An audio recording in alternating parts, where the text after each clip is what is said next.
Siyabonga uNkulunkulu ophinde wasinika elinye ilanga futhi wasinika elinye ithuba lokuthi sizwile izwi lakhe silungisise ubudlelwano naye. Ikakhulu silokho siqinisa ukuthi ngenxa yokubana zinsuku zokugcina isifiso sikamlimi ukubana sonke sisindiswe. So asithatheni lethuba sinanzelele ukuthi amathuba esiwaphiwayo singawadlalisi. Asicinezeni sikhulekeni. Baba olungile usezulwini siyabonga elinye ithuba ophinde wasipha lona sithungamele. Uhlale lathi ngoJesu siyakhuleka. Amen. Namhla sizakhuluma ngenye into eziqhakathekileyo kakhulu empilweni yesiKristwini, empilweni yethu njengamaKristu, empilweni yethu njengabantu, umuntu wonke linto kasibambeni isihlobo esithandekayo. Ukukhuleka njengomKristu, njengomuntu emhlabeni kumele siqhakathekise ukubala iBhayibheli izikhathi zonke, kubala ilizwi likaMlimu. Ukukhuleka kuqhakatheke kakhulu ukukhuleka. Ukukhuleka kuveza ukuthi uyamethemba lo umtshelayo inhlupho zakho.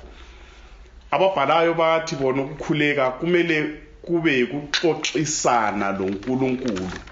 Kwangani ukhuluma lomngani wakho, kumbe sihle sikubeke so asenzeni uNkulunkulu abe ngumngani wethu. Izikhathi eziningi ngithe nginanzelela kumbe enzama ukunanzelela ukuthi okwenza kwesinye isikhathi singakhulumi loNkulunkulu, singakhuleki kuNkulunkulu ngezinye izinto ukuthi siyehlukanisa impilo yethu emhlabeni, siyehlukanisa ukuphila kwethu kwansuku zonke, sikwehlukanise loNkulunkulu simbeke ngale, sithi kulezinye izinto esingamtshela zona, lezinye izinto angeke azingene. Then ngicela sibambeni lokhu. Number 1, uNkulunkulu ulamandla. uNkulunkulu ulamandla okwenza konke esimcela khona. Akulanto emehlulayo eyenzama ukubeka kuhle. Akulanto emehlulayo ezimpilweni zethu. Kulama statements engcenye agcina esesehlukanisa lo uNkulunkulu, akhulunywa kakhulu ngabantu ukuthi into ekwehluphayo le into zabantu. Into zabantu zifuna abantu. So ngicela sikubambe lapha sithobe sithandekayo. Akulanto engehlula uNkulunkulu yeneliswe ngabantu empilweni yakho. So kusukisela namhlanje kusiya phambili, noma izinto zabantu noma kuyini, kasifundeni ukumethemba uNkulunkulu, kasikhulekeni simtshele izinsisi zethu, simtshele okusithabisayo, simtshele okusicaphulayo, yena abe sesitsho angakwenza ngempilo yethu la ngokuzama kwethu. Itsho njalo ingoma. So umlimi yena ubudlelwano bethu laye uyabufuna, uyabuqhakathekisa kakhulu. Uhlupho lokithi njengabantu, so nyazama ukuthi ngithi asimethembeni uNkulunkulu uthembekile. Number 2, oqala sithe uNkulunkulu lamandla, uyamandla okwenza yiloba yini esimcela khona ezimpilweni zethu. Number 2, enye into esihluphayo mhlawumbe njengabantu yikuthi abantu sicabanga ukuthi uNkulunkulu kaphenduli imithandazo. uNkulunkulu uyayiphendula imithandazo, mari dungisa igama lenkosi. Asibe le confidence kuNkulunkulu, imithandazo uyayiphendula. Kumbe ngiqalise ngokuthi uyayiphendula, maana ngiqalise ngalokho, uNkulunkulu uyayizwa imithandazo yethu. Kwesinye isikhathi sesike sezwe inkulumo ezokuthi kule mithandazo engafikiyo kuNkulunkulu. Mina ngokukholwa kwami la ngokuzwisa kwami, akula mthandazo uNkulunkulu angawuzwayo. Yonke imithandazo yethu nxa sikhuleka ngokukholwa, umlimi uyayizwa imithandazo. Engayizwa uNkulunkulu uyayiphendula imithandazo. So sihlobo esithandekayo, singethuki, singesabi, singacabanga ukuthi uNkulunkulu kezwa.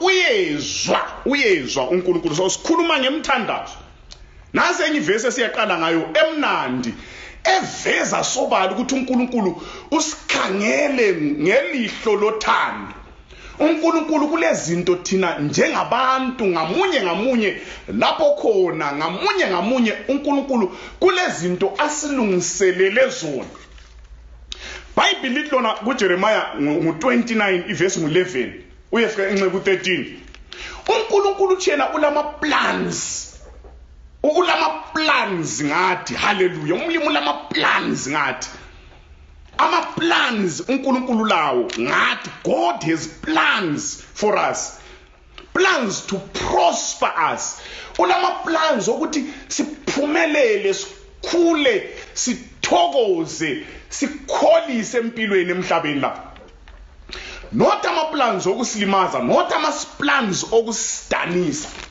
So uNkulunkulu onjalo ovele sizalwa sithola esiplanela izinto ezinhle, ngiyakhuthaza, ngiyacela, kasikhulumeni laye, kasikhulekeni kuye. uNkulunkulu uyezwa, uNkulunkulu uyaphendula, uNkulunkulu lama-plans ngempilo yakho.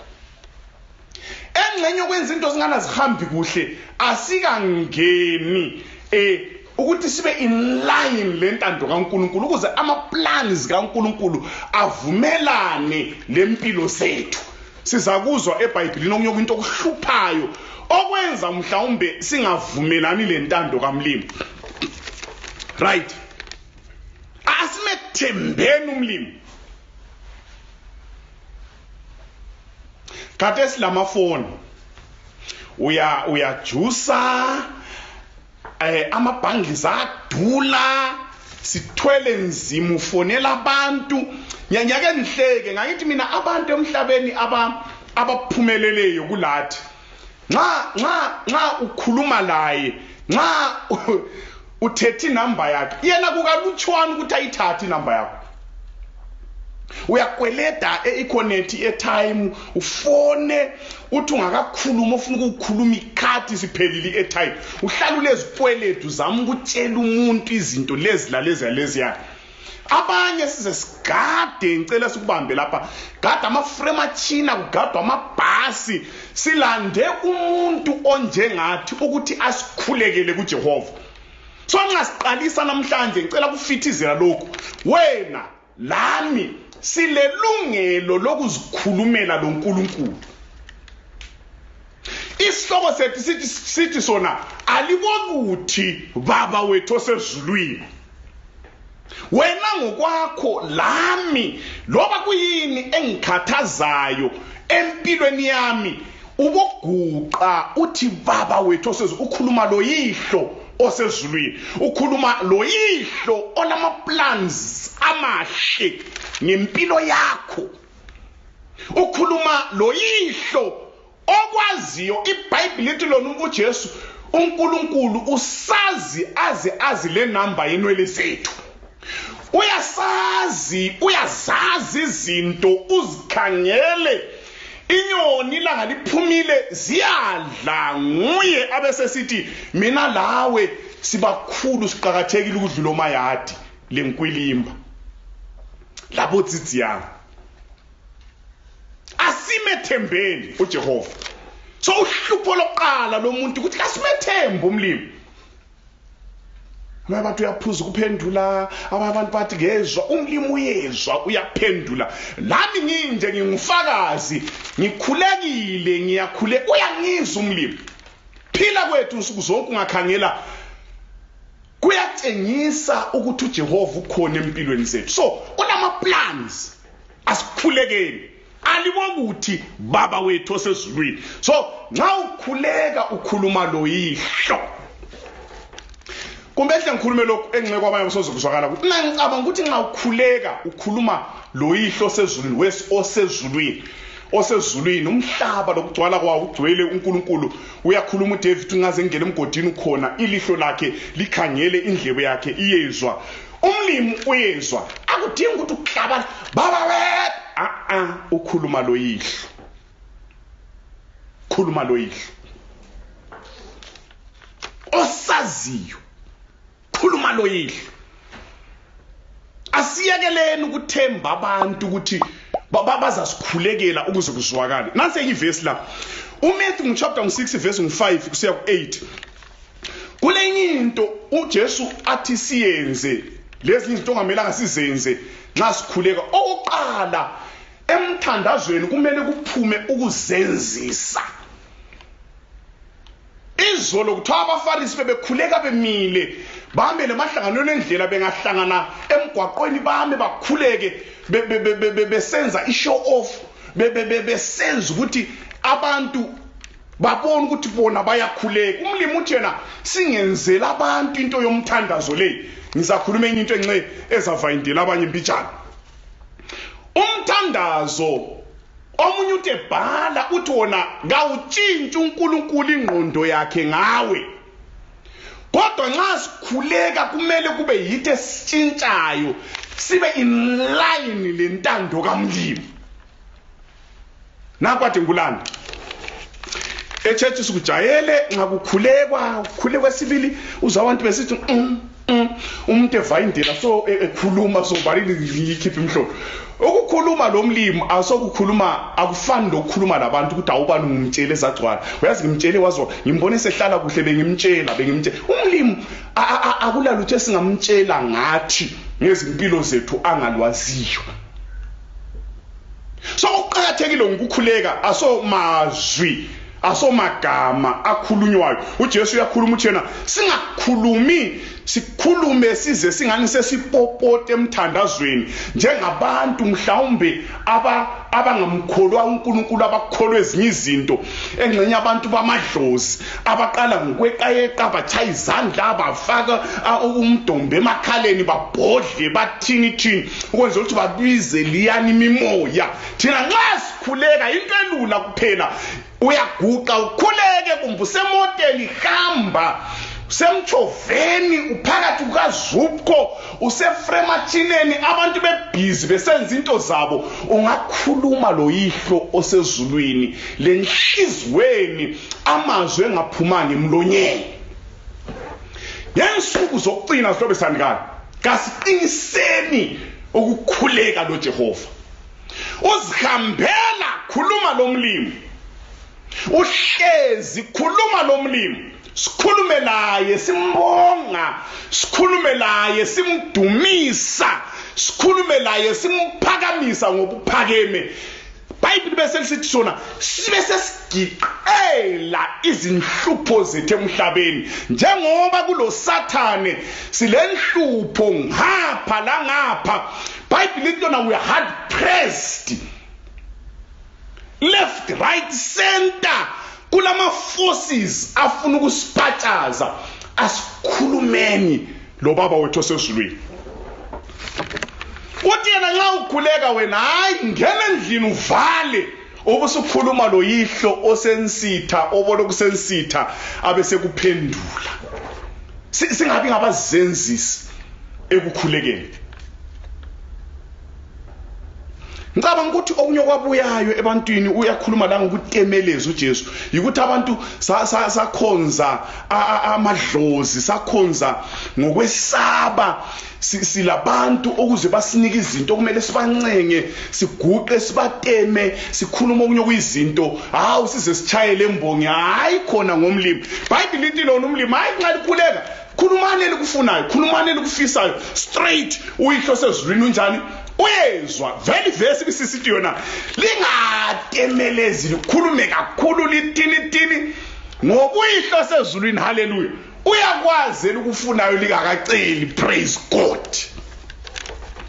Ulama plans ngami ulama plans ngawe. Number 1. Number 2 uyezwa. Number 3 uyaphendula. Number 4 uvela uyakwazi wena okufunayo ongakaceli. So akudingi mabala ngana ngamqumba umlimi abesekhululeka hayi vele nguyihlo sezulwini ukukhululekile. Uyakuthanda umlimi mana ngifithizelela esikucelayo nxa ufuna ukufuna kuqambe nje ngokubunjalo ngizama ukufithizela enye into indlela esivula ngayo izifuba zethu sikhuluma izigigaba ezingaka phambi komprofeti la phambi kwenyanga bekumele sikwenze njalo kumlimi ngoba ngubaba wethu osezulwini. Kumlimi abantu siyafika siphonga uqhaqhaya baba wethu osezulwini shuwa uyangazi ngicela ungincede amen sokudlulile. Nxa usufika ngale enyangeni ususithi futhi khulu kuyazi ngiyaphelelwa yibuthongo lobusuku inwele zami zibophe kulezinto ezihamba phezulu kwendlu ngizwa ngani kunye khonokho lokho kutshela umdala osezulwini uyihlo ungatshela umuntu. Pray. Okokuqala ngizama ukukhuthaza ukuthi kasizikhulekeleni. Khuluma lo yihlo sezulwini. Noma into zingabhalansi, abahlabelayo bathi is only a prayer away. Awujusi lutho. Uyathi baba wethu osezulwini. Khona ukuthi baba kutshengisa relationship. uJesu uzama ukusivezela uthi senisebenzisa ibaleni wrong, angeke ufake uJesu lokuzama. Semsentence akwenzi. uJesu sitshengisa ukuthi into eqhakathekile i relationship. Baba wethu, our Father. So emhlabeni nase into engibongayo, nase emhlabeni into engibonga. Engcenye mhlawumbe kawula baba olayo emhlabeni lapha, but akula ntandane ngoba uNkulunkulu ukhona ongubaba wethu sonke. Ongubaba wethu sonke. So asikhulekeni singaphinda phindi, singatemelezi. Uyihlo uyakwazi okufunayo, umtshele okufunayo, nangomunye wakomtshela okufunayo. Siyafika kuye kathesi chapter 7 iverse 7 kusiya ku11 ekaMatthew. uJesu uthi yena qoqodani liza njani, lizavulela, celani lizakuphiwa. Kule inye into ayikhuluma uJesu uthi yena abantwana benu ngilabantwana, ulabantwana. Abantwana benu nxa bebuya bezocela inhlanzi awubaniki nyoni, nxa becela isinkwa awubaniki litshe. Abesesithi lina elibabi kangaka, lina elinhliziyo ezilikhuni kangaka, nxa lisenelisa ukunika abantobeni izipho ezinhle, kukakhulu kangakanani uyihlo sezulwini. Haleluya. Kulezinto mhlawumbe ezibekiweyo ezulwini, zibekelwe mina nami lawe, engcenye sizaze sife singazitholanga ngoba kasikhulumanga lo baba osezulwini. Okunye imoto lokhu uyifuna uzazi uzifela ungayidrayiva ngoba uyicela lapha engekho khona. Ayikho le umdala nguyolala. Asimethembeni uJehova, asikhulumeni lo Jehova. Akudingi mabalaqatha, hayi ukhuluma lo yihlo, uyamtshela hayi baba osezulwini, baba wakho wakho uyihlo osezulwini yasunjani, umhlaba lokugcwala kwawo ngokwakhe konke. Baba osezulwini ufuna lokho nalokho. Simtshele ngikhulumile, ngiyacela futhi singehlukanisa impilo zethu lo nkulunkulu. Asimfakeni phakathi into zonke everyday. Nxa ufuna amaqanda umtshela akulanto encane kumlimi ngathi ngoba ngubaba wethu enxeka ukuzwa yini. Hawu uyadlala ngoba ngabe ucela amaqanda, ungayekeli ukuwacela kumlimi, siyawacela kubani. Mali yomchovu ungelayo cela mlimi, anginamali yomchovu mfuna uyafika eTown, uzabona yena ukuthi uyakwenzani nguyihlo. Asiqalisene entweni ezincane, siqansa okemthembeni kuze kuyefika kwezinkulu, ngoba singehluleka ukumthemba emaqandeni. Ekuceleni indlu asoze simethembe. Baba wethu osezulwini, akiboka ukuthi baba wethu osezulwini kukakhulu kangakanani thina sibabi abantwana bethu siyabaspoila, sibanike lokhu, sibanike lokhiyana. Umlimo olungileyo kukakhulu kangakanani, umlimo ongcwele ukuthi asinike. Okusele kuphela ukuthi sikhulume la isicele ngokukhona. He's only a prayer away. Then abesesithi kuJames chapter 1 usehlu siyaphansi. Ekuceleni kwethu uthi yena sicele kuhle izinto kasilazo ngoba kasiceli. Abesesithi uhluphe esilalo futhi sicela silama wrong motives.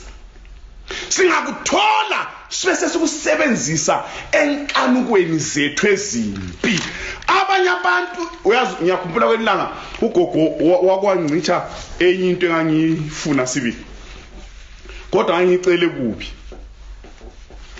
Ngathi gogo, sembona omunye umntwana esidla ama biscuits, ngathi lami gogo, lami ngicela ama biscuits. Wathi sengincithela khonoko lawe njengobani, kuthi ukuthi ubungawafuni, usuwafuniswa ukuthi ubani ulawo. liyakuzwa sobe sandika. So ungacela usithi uNkulunkulu lami cela ngoba okunye kuyizinto iBhayibheli lona siyaswela sesilomhawu sesile jealous sesile envy. Abanye abantu kabaceli, abanye abantu kasiceli ngoba into siyazifuna kumlimi sizicela ngenxa ye jealous, sizicela ngenxa ye envy. Ukuthi umoyo ubhuru wami lalokho lami sokumele ngibe lokho angifuni ube ngicela ebantwini ubani usibanda umfana omncane wangibe ngicela kuya wrong motive. Cela ngoba into le indingeko kuwe. Ungacelela ukugcwalisela abantu. Cela uyihlose uza kuncitsha. Ungathi lami uza ngoma 5 mchokojo. Wrong motives. Abanye sebaze baphiwa bathe sebephiwa baphuma le kukholweni.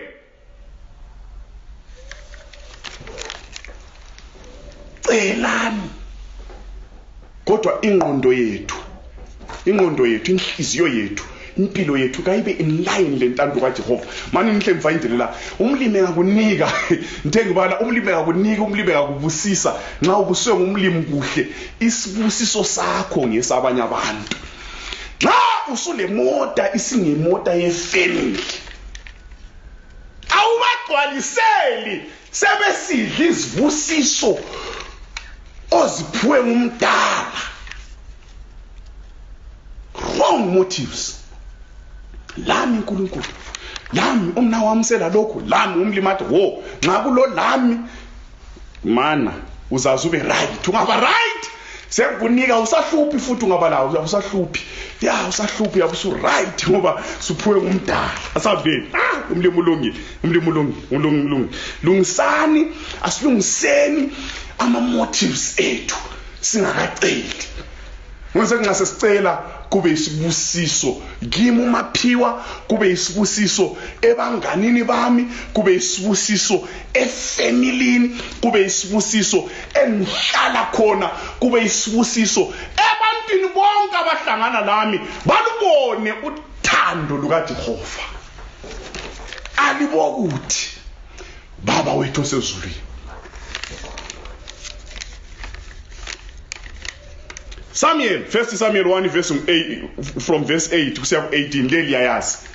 Samuel wayengumntaka Hana, uHana wayengela mntwana, asihambeni la, lizwe. Wayengela mntwana uHana. Endile esesithenjini. Ngicabanga ukuthi mina emntwini ongumama akula nto yobuhlungu njengokwenda. Shade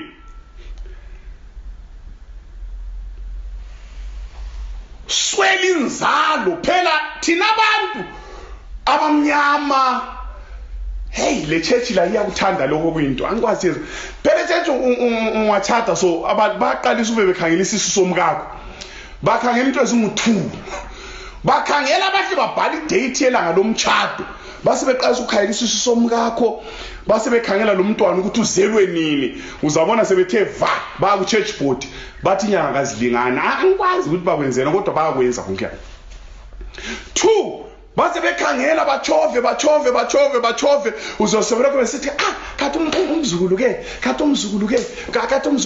ngeke ngakhuluma phakathi kwenye intshumayelo ngalo ukuthi ichurch bekumele kube indawo lapho abantu abafika bagoqa izandla bakhululeke bamdumise uJehova. Kudala mina ngangisola likuze kuhle nxa yazoze likuzwa abantu. Ngangisizwa ubuhlungu esikhathi kubona abanye abantu belele church. Ngase ngidiscover ukuthi abanye abantu ba right balale church ngoba basebelokuthula. Ngokukhula lokhu sokuthi abanye abantu okwenza balale church ayisukuthi balobuthongo. Abanye ngenxa medication abayithathayo ngabala causes drowsiness vele bahlubalayo, but abanye bayabe lokuthula kulamuntu ozakampopotela mana ngempumulo ebusuku kangilali nyavuswa ngo2 ngo12 uthe indaba le vele mina angeke ngilali. Right aziyekeleni bephonga ukuthi ena left picture wayeshawuta unyane wakhe elayini abanini bakhuluma ukuthi ongazaliyo bamnika ama nickname, bamnike lokhu la lokhu, wathwala nzima. Le church wayezithi ngayibuya so bamkhangela abantu. Manini niphinde, manini nicele, manini nixwayise bogogo bomama malungu e-church. I-church asondawo yokuzokwenza abantu bathwale nzima. Kulabanye abantu abangasabuye e-church, kulabanye abantu asebephuza ukubuye e-church, abuye nge-divine service ngaphela ahambe ngabingeleli umuntu, ngoba lapha afika khona ngakabonakale bayamsondelela gogo bamthwalise nzima. Ngusisi enxawole 38 years uveleke ndanga yona lolo hlupho yena luyamkhathaza, abesekhathazwa yikuthi uyabaphendula njani abantu abatshona bembuza khonokho.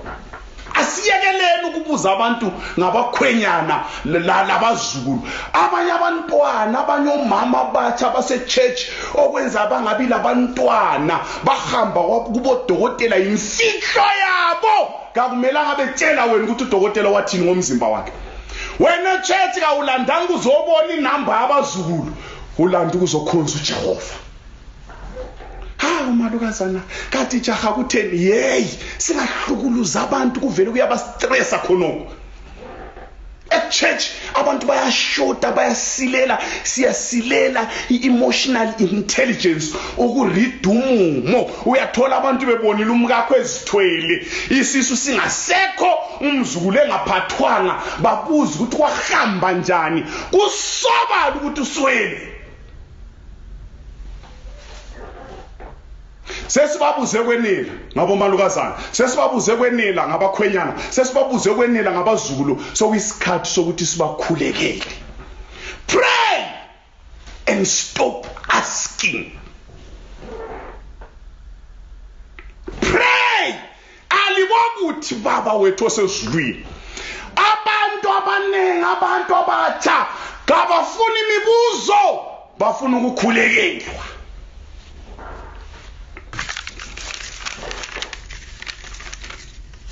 Fikwana ziphethe nkhaya ayeskotsho ziphethe athini but la kunanzela ukuthi abantu uyathuthutsha so la nxa ungazwanga ukuthi bathini ngawe kuyake ucaca ukuthi lapha bakhuluma ngami laba yimi kanye la. Kodwa bathi hawu njani shwa umuntu wenkosi, siyabonga shwa, hayi futhi umlimi ukugcinile, uqeda athi nguyena lo phela kazali sele 10 years emendweni, sele 10 years. Mana ngikhulume ngoba ngingabila abantwana 10 years. Omunye umama lawo engabila abantwana uRebecca yachova iminyaka umokakhe ngiyabonga ukuthi wayelo budlelo lo Jehova wamkhulekela. uIsaac prayed for his wife and she conceived. Pray. Singapoti ngale, spoti ngale, kasikhulekeni umlimi akula muntu emehlulayo. Njalo umlimi zona ezizinto nxa simtshela ngikhulumi ziveza ukuthi siyamethemba. Waze wafika kwenilangwana wahlala ese-church, waqalisa ukukhuleka. Bible lami lithi kwakuhamba ama-lips kungazwakali ilizwi. Umpriest uEli ehlezi laphana, uEli wamkhangela waze wanika ikhanda. uEli wathi shuwa futhi anzaye ngubone okunje so, anzaye ngubone okunje. Wabephumisela uEli emfire fa, uvela ulohlupho lwakhe uEli wamfire fa. Wena mama ekuseni kangaka usudakiwe, wamkhangela so uHana wakhangela uEli so wanika ikhanda. uHana wathi mayi babo mvayindelwa ngikhaya, mvayindwelela inini, nangu lo muntu obekumele ngicathi uzangizwela, nangu la emvayindela loke umvayindela wesu uthi ngisidawa ngingaza ke mbubambe, uthi ngisidawa. Hathi hayi inkosi yami, incekukazi yakho kayinathi kayizaki nathi, okubonayo ngumuntu olosizi phambi kwakho. Engikwenzayo ngithulula ngivule isifuba sami ngitshela uNkulunkulu ngenhlupho zami. Sorry shu, uNkulunkulu akwenzele kuhle, angana ngakuphendula umthandazo wakho. belikwazi ukuthi inhlupho zomhlaba sengeke ngabona la mnyaka kumfikele uyazi ukuthi uyahlupheka somoya uyahlupheka sosibanda la nxa uhamba wedwa ukhuluma uhamba wedwa khuluma uhamba wedwa ukudubeka inhlupho zomhlaba kwesikhathi ziyenza ngani ingqondo yakhe iyakibaleke sure iyakibaleke abanye abantu abasethawuni abagqoke ezingcolileyo abahamba bekhuluma ungabacheka kuhle balabantwana labomkabo luhlupho kwesikhathi uhlupho lwenza ngani ingqondo sibaleka liqiniso yakwazi kwesikhathi uhlupho lengani kuyathi zi bija ukuthi zi amagetsa ngana acicha uhlupho uzwakala usithi nxa uhamba wedwa uzwakala usithi akulandaba uhamba wedwa ukhulume wedwa zithi cha wakhuluma uhana kwangamdakiwe kwangani uyahlanya kwangani sezithe anti mbijana banenge sinjalo ngidlulekikho kuyake kufike kodwa ianswer sengiyitholile haleluya ngani yakhuluma ngedwa ngiyatsheka ke ukuthi baba wethu osezulwini mlimi abantu uyabona la shu abesebona ngakwenza wakhule bwana wathi mlimi sengichile ngokuthethiswa ngicela umntwana ongumfana amen ngicela umntwana Jesu ngicela umntwana futhi ngizezwa kuhle wanike umfana cela umntwana ongumfana yacela shwa yacela cela umntwana ongumfana asimtsheleni umlimi simtshele keep it simple straight to the point babo sezulwini ngicela indoda funa umfazi funa umsebenzi simtshele ngoba nguyihlo osezulwini liubambela wona lo umthandazo uhana awukhulekayo kawutshintshanga ingqondo kamlimi ngenxa ka Jeremiah vele umlimi wayelama plans ngohana umlimi wayezamnika umntwana ongumfana wasemelela umlimi uhana wangena layinini esengena layinini wakhuleka wasephiwa umntwana ongumfana uSamuel haleluya alibokuthi baba wethu osezulwini into zibheda encenye ukhuluma ndawo uzizwa ukuthi kathi uthini khuleka uyihlo sezulwini uyezwa umlimo sezulwini uyezwa mara ngedlule lapho uzibona umlimo ulungile lokhu ngiyadlula kuphela kungithethekisile ungakhangela indaba kaLeah lo Rachel uRachel wayethandwa uLeah engathandwa iBhayibheli lithi lona uNkulunkulu wakubona khona umlimo uyabona Tazideka umlimi azenzayo ikubhalansisa dobhe omthembo abangani abakhweza bijana labo banibana abasondeze lapha ukwenza ukuthi bayifika kwabanye khona lapha umlimi wabona ukuthi ha uLeah akathandwa uRachel uyathandwa iBhayibheli ngathi ndibala ngathi umlimi umuntu uyazenza abantu uthe esekubonile umlimi iBhayibheli lithi lona uNkulunkulu wasethatha ikhiye yakhe wayakhiya isibeletho sika Rachel othandwayo uyathandwa vele uyathandwa uLeah ongathandwayo waba labantwana wathi Reuben wathi Levi wathi Simeon wathi Judah ngapha zero ebalansisa umlimi ukuthi at least lo nxayile intokozo yokuthandwa ngumkakhe lo wabe lentokozo yabantwana kungani kuyabalansa so ngabali iBhayibheli lithi lona phambili and God remembered Rachel not ukuthi wayesemkhohliwe wambona ukuthi uRachel usengenile line right wasemnika uJoseph engcenye ezinye izinto esizifunayo asikazitholi ngoba asikabi in line lentando kamlimi singaba in line lentando kamlimi umlimi uzasinika oJoseph pa ngesikhathi esi right God remembered Rachel uza kukhumbula la but uhlupho kalikho kuye sobesabeka uhlupho lokithi manje ngigijime nxa isikhathi uhlupho lokithi wamthola uNkulunkulu wambusisa ngomntwana ongumfana uHana wambusisa talk to God alibokuthi baba wethu osezulwini umtshele uzihambela uhlezi uguqile umtshela umlimi njalo uhambe la umtshela indaba angayaziyo uvela uyakwazi umelele ukuthi wena ukhulume laye kuphela uyakwazi ukuthi ufunani uyakwazi, ukuthi uhlutshwa yini uyakwazi. Simtshele, asigijimeni la. Acts chapter 12 sike sakhuluma enkufithizeleyo lenkucelileyo lenkukhuthazayo ukuthi uzikhulekele njengoHana. Khuleka. Singathemba abanye abantu sisibakhonze kuthiwe kulama prayer warriors. Awula prayer warrior emhlabeni. Wena khuluma lo yihlo. Ungaqalisa ukukhuluma lo yihlo. iBhayibheli lithi lona ku Romans vele kasikwazi ukukhuleka. Umoya ingcwele nguye othatha umlimbe. Lesithi izulu lonke libhizi ngoplanet Earth, libhizi ngathi. Ngilosi sibhizi sike sakhuluma ngakho ukuthi asisodwa zikhona apha sisigqagqele. uJesu busy, uBaba ubhizi, umoya ingcwele ubhizi. Ilizwi lona leli ngumoya ingcwele olithungamela. Engalithungamela kuthiwa kulokunye akwenzayo futhi umoya oyingcwele ngoba enguNkulunkulu naye uyathatha imithandazo, athatha izicelo zethu zinjalo zingela order, azithwale, azilungise, azi-arrange kuhle. Ngibala ngahleka nxa ezi-arrange uyakhangela ukuqakathekile empilweni yami akufake ngathi ngikufake ngaphansi akufake phezulu, ngathi ngikufake phezulu akufake ngaphansi. Hayi sikuzwile ukhulume siyafaka siyaqala ngalokhu. Abe sisiyakupresenta kumdala.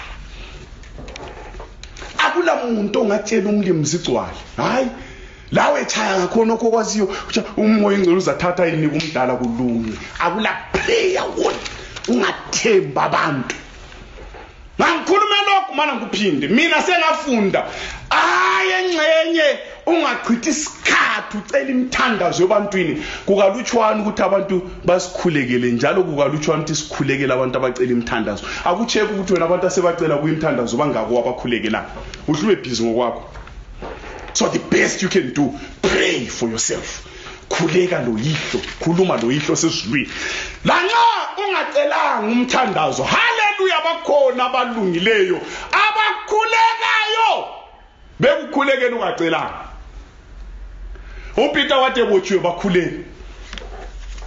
Kwaphendula umthandazo engekho wayelele esejelelele lapha elele. Wakhuleka.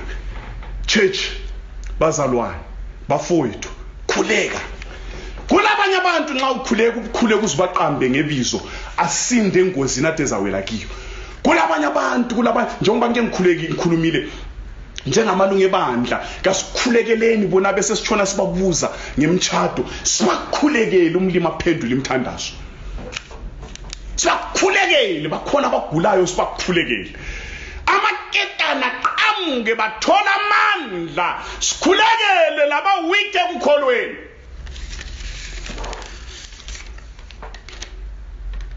Luke chapter 22 verse 31 kusiya ku 36 le ngithabile le inchazilele sibani moya inchazilele yalilanga uPeter yamthanda hela uJesu yakhuluma ukuthi ngizanitshiya ngingedwa. uPeter esithi abe biza uJesu Peter amdonsi bayifika le njeke khedini apha abe sithi kuJesu Peter zwana nxa ukhuluma ngento zokukholwa lezi ungabomfananisa labo Thomas labo Matthew khona ungabothi liza ngichiya lonke wena akuwehlukanisa uthi yena mina lo Peter lizasichiya lina libaleke phela mina lapha oyafela khona yafela khona. uJesu wathi hayi Peter phambili ngani kuluku uJesu bamba uPeter ihlombe uzwana Peter ngikhangela bese khangela wesithi uSathane ubelifuna Peter, uSathane ubekufuna ubefuna ukulisesetha so njengamabele, kodwa ngikukhulekele ukuze ukukholwa kwakho kungafeli. Ngikukhulekele. Jesu ngokwakhe wafaka iexample yokuthi wena lami asikhulekele nabanye abantu lanxa sibabona sebesiwa singakhulumi ngabo, kasibakhulekeleni ukuthi ukukholwa kwabo kungacheleli. Silabafowethu abanama challenges. Nxa usuwazi unganathi ngawe itiye, khuleka ukuthi ukukholwa kwabo kungacheleli.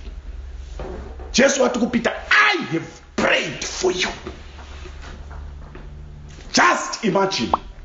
Ekhulekelwa njalo wamphika uJesu kathathu. ngabe uJesu kakhulekanga ngawo Peter kasikhulumi ngaye namhla ngale ndlela esikhuluma ngayo wahla phika uJesu ayezibophela la njengoJudas wamkhulekela wawa uPeter wavuka esevuswa ngumthandazo kaJesu Bible lamlitona kumakulukhu xa uPeter phika uJesu oqala wamphika okwesi2 okwesi3 uPeter waphamisa amehlo wabona uJesu la emkhangele inhlamvu zamehlo kaPeter lenhlamvu zamehlo kaJesu zakhangelana uJesu wasend imessage kuPeter ukuthi don't worry Peter ungakhohlwa ngikukhulekele njalo kusasa ngiyakufela wabhoda wayakhuleka kulabanye abantu asebeke bawa sibakhangela ungababona bevuka so hey madoda mani likhipha imhlolo nxa kulento enzima kwesinsikhathi yikuvuka uye echurch ngoba ilihlo labantu ngena labe seliqedile ngawe but ilihlo likaKristu lathi kuPeter hayi ngikukhulekele Peter isona sisivunguvungu bekumele ungenekise kodwa ngikhulekile uzanqoba waphuma wapodakale wanqoba wahlala so uPeter uthe uJesu sevukile wathi siyehlangana uyetsheli kakhulu uPeter wafika wamgona so uPeter kulesinye statement lapho uJesu asikhuluma siyegijimela kuyavala uthi na Peter ngikukhulekele nxa usuphendukile bambana nxa usuphendukile lawe nxa usuphendukile uqinisa abazalwane mhlawumbe ungazibona usukhwele kakhulu ekukholweni wasuchiya umthembo kakhulu wabahleka wangabakhulekeli enqanye kawuphenduka Kristu ophendukileyo ngokukhulekela aqinise those who are weak in the faith Jesu wamkhulekela uPeter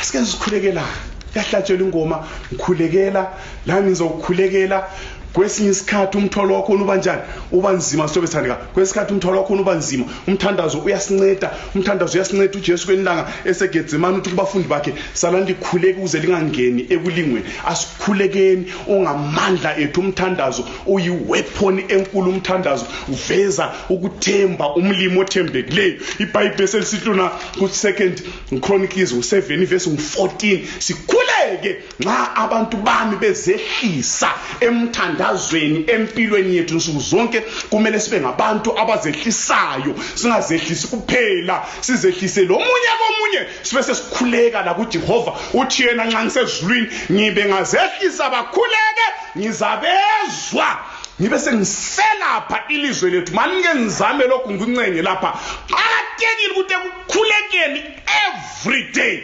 sikhulekele lelizwe lethu leZimbabwe sikhulekela ama ministers sikhulekela upresident wethu yebo into azihambi kuhle siyamsola lapha nalaphana encenye okushotayo ukuthi baba wethu osezulwini ngiyamletha upresident uMnangagwa umbusisi athungamela ilizwe kuhle sikhulekela uRamaphosa sikhulekela uTrump sikhulekela uPutin sikhulekele abathungameli ngoba lilizwi likaJehova lisho njalo sikhulekele labafundisi bethu bayayidinga imthandazo sikhulekele ama-elders sikhulekele osobhuku sikhulekele izinduna sikhulekele labantu be-residents akukhulekele abadala boba be-residents ukuthi umlimi abaphathisi leadership yonke khulekela abantu abakho sikhulekele obaba omdala ogogo izihlobo sizehlise sikhuleke umlimi uthena nxa isezulu uzakuzwa engezwa abese selaphilizwe elaphe imizi yethu elapha ama communities ethu elapha ama towns ethu ngasikhuleka sizehlisa uNkulunkulu uthembekile uzakuzwa uyezwa umlimi asenzele kuhle sikhulekelana ende ngiyacela lokho engicela mina singathembi ukukhulekelwa kakhulu sikhulekele khuluma lo yihlo sezulwini baba wethu osezulwini oDavid wakhuleka uManase wakhuleka evuma isono sakhe, oJoshua bakhuleka. Khuleka, mina nami ngifakazi. Yake ngihlala phansi these days ngihlala isongikhayela WhatsApp yami ngihleke ngithi Mlimi ulungile eminye imthandazo la lokhu mina Mlimi bengangacabanga ukuthi uza kufika kikho. Umlimi afika athi va avule. Umlimi uJehova uyihlo sezwe uyasithanda uNkulunkulu wethu. Umlimi asenzele kuhle. Asikhulekeni, asimethembeni, asimtshintshi ingqondo, asimtsheli ndaba angayaziyo ngathi vele konke uyakwazi. Akufunayo ukuthi sikhuleke sikholwe ngakuye ngokuzehlisa abe seselapha thina njengabantu bakhe, abe seselapha ilizwe, elapha umhlaba asigcine esandleni sakhe. Ezinye izimpi zinganqotshwa kuphela ngokuthandaza, eminye imikhuhlane iyanqotshwa imthandazo. Yiki ndaba ngisithi eminye ngikhuluma ukuthi ngabe vele sathemba umlimi ngapha, sakhuleka ngapha bese ngeke sifike kuyona le kuyona le imikhuhlane, but umlimi ulemandla okwelapha yonke imikhuhlane yonke. Singamesabeli. Ngicela ngamvala ngicine ngalokho. Asithatheni uJune lo July kusiyafika kuDecember. Wena ongizwayo lapha sike silahle ezinye izinto, sijikeleni khatshana okuzimpande lokho, sijikeleni khatshana kuyimithi lokhana okwenza abantu bakwesabe, sijikeleni khatshana lokhana okuzakwenza into zihambe. Sike ngenyanga lezi June to December sike sizama ukuthi try God. He's only a prayer away. Prayer away. Singamethemba siyaba lokuthula kunjengomfula. Singamethemba siyaba lento baba wethu osezwe baba. Akudingi mabala qatha so ukhuluma lo yini. Umlimi asezele kuhle, umlimi asigcine esandleni sakhe, asikhulekeni, asimethembeni, uthembekile. uNkulunkulu asibuse asikhulekeni. Baba olungileyo osezweni siyabonga ukuthi uyezwa. Siyabonga ukuthi uyaphendula, siyabonga ukuthi uNkulunkulu wethu hlala lathi ngegama lakho siyakhuleka. Amen. Just a little bit of rain keeps things moving. A little bit of praying, a little bit of praying, a little bit of praying. Just a little kneeling, come on. Just a bit of kneeling, alright. Just a bit of kneeling, alright. A little bit of kneeling, a little bit of kneeling, a little bit of kneeling. Just a bit of listening, mama. Just a bit of listening, brother. Just a bit of listening, sister. Listen to the Father, listen to the Son, listen to the Holy Ghost. Brother and sister, hearken up. Holy Spirit's talking to you tonight in your heart. Mama and daddy, listen up. Pray, pray. I wanna tell about Jesus Christ to see you through. Hear your praise. 'Cause there's something that He has you can never have unless you pray. I wanna tell about Jesus Christ to see you through. Hear your praise. 'Cause there's something that He has you can never have unless you pray. Just a little bit of praying keeps things flowing. Just a little bit of rain keeps things moving. A little bit of praying, a little bit of praying, a little bit of praying. Just a bit of kneeling, come on. Just a bit of kneeling, alright. Just a bit of kneeling, alright. A little bit of kneeling, a little bit of kneeling, a little bit of kneeling. Just a bit of listening, mama. Just a bit of listening, brother. Just a bit of listening, sister. Listen to the Father, listen to the Son, listen to the Holy Ghost.